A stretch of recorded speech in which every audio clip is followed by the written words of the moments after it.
வணக்கம், இது உங்கள் தினக்கதிர்.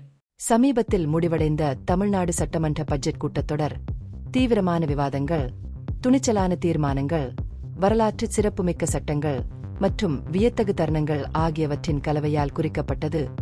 இது சமீபத்திய காலங்களில் மிகவும் நிகழ்வுகள் நிறைந்த அமர்வுகளில் ஒன்றாக அமைந்தது.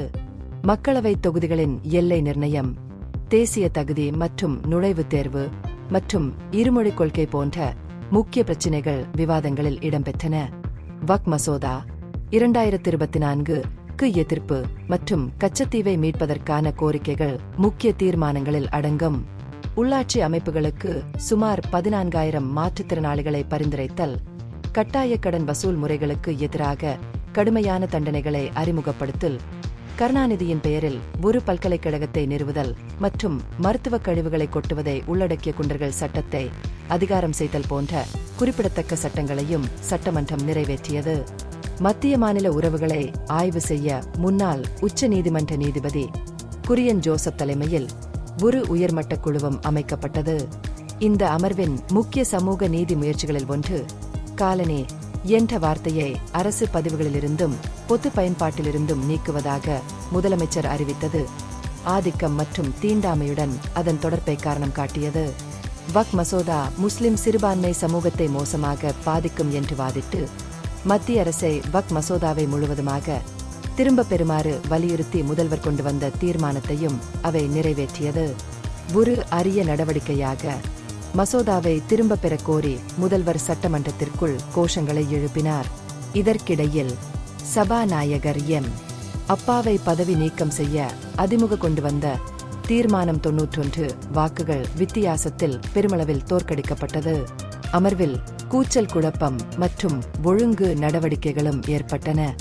முதல்வர் ஸ்டாலினுக்கும் எதிர்க்கட்சித் தலைவர் எடப்பாடி பழனிசாமிக்கும் இடையே பல பிரச்சினைகள், குறிப்பாக சட்டம் ஒழுங்கு தொடர்பான பிரச்சினைகள் தொடர்பாக சூடான வாக்குவாதம் ஏற்பட்டது.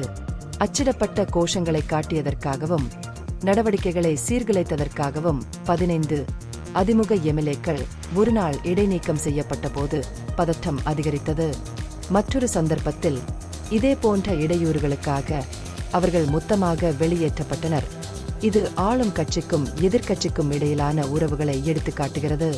தமிழர்களின் கடவுளாக போற்றப்படும் முருகனின் 3 உயரமான சிலைகளை கோவையில் உள்ள மருதமலை, ஈரோட்டில் உள்ள திண்டல் மற்றும் ராணிப்பேட்டையில் உள்ள குமரகிரி ஆகிய இடங்களில் நிறுவும் திட்டங்களை மனிதவள மற்றும் மத்திய அமைச்சர் கே சேகர் பாபு வெளியிட்ட போது திமுக அரசிடமிருந்து ஒரு ஆச்சரியமான அறிவிப்பு வந்தது.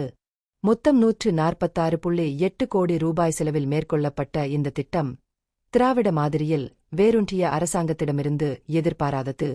இது பரவலான கவனத்தையும் விவாதத்தையும் தூண்டியது. ஆசிரியராக பின்னணி கொண்ட சபாநாயகர் அப்பாவு சட்டமன்ற நடவடிக்கைகளை ஒழுக்கமாக கையாண்டதற்காக பாராட்டுகளையும் விமர்சனங்களையும் பெற்றார். முன்னாள் சபாநாயகர் பிடியார் பழனிவேல் ராஜனை நினைவூட்டும் வகையில் அப்பாவு விவரங்களுக்கு கவனம் செலுத்தி வந்தார். மேலும் அமைச்சர்கள் உட்பட உறுப்பினர்களை அடிக்கடி திசை திருப்பல்களுக்கு திருத்தினார். எதிர்க்கட்சிகள் அமைச்சர்கள் சார்பாக பதிலளிப்பதன் மூலம் அவர் மிகைப்படுத்தியதாக குற்றம் சாட்டிய போதிலும் அவர் அமைதியை கடைபிடித்தார்.